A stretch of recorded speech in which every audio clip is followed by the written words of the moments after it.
wanted to go into space since I was about 6 years old. That's just always been where I was going. Just didn't know how I was going to get there.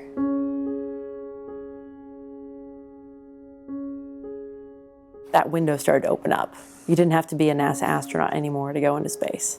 Luckily, Richard Branson came in and decided he was going to take that technology and create Virgin Galactic and sell tickets on those spaceships to people, anyone who wanted to go. My now husband, we were just boyfriend and girlfriend at the time, decided that we were going to buy tickets. And luckily he shares my same crazy passion for space. That's important in a relationship. Instead of buying a house when we got married, we bought space flights. It's a very spiritual journey. It's the fulfillment of a dream. It's what I've always wanted to do. And what I'm really passionate about is seeing how I can best use that experience to develop myself and come back better equipped to spread the message to the world and use that platform to give the gift to the world of what's important and empowering them to do what they came here to do and hopefully in the end create a species we are all more proud of.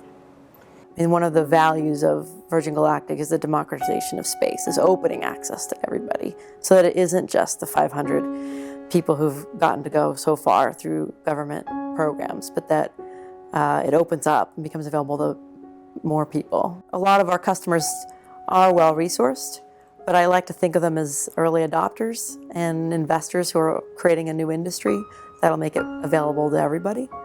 I really want to help shift people's thinking about space to that, to not something that's elitist and exclusive, but something that's the providence of all humankind. I want it to be as common as getting on a Virgin America flight, to be a part of our society, to be something people do. When you go to London, you take a suborbital flight and you're there in 60 minutes.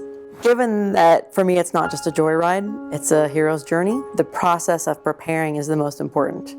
And so I really appreciate all the time we've had to get ready for this, mission of a lifetime.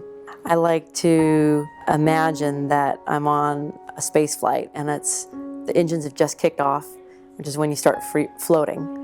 And you have a few minutes of floating weightless and looking out the windows at the curvature of the Earth before you start to re-enter and come back home. And so it's starting to practice being fully present and fully aware for 3 to 5 minutes and taking in every sound and every sensation and every photon and just taking it all in with all of your senses and being fully there. And so if you can do that in this room or in your car, then you'll be able to do it in space. It is important to have it in a conversation and to have it in video.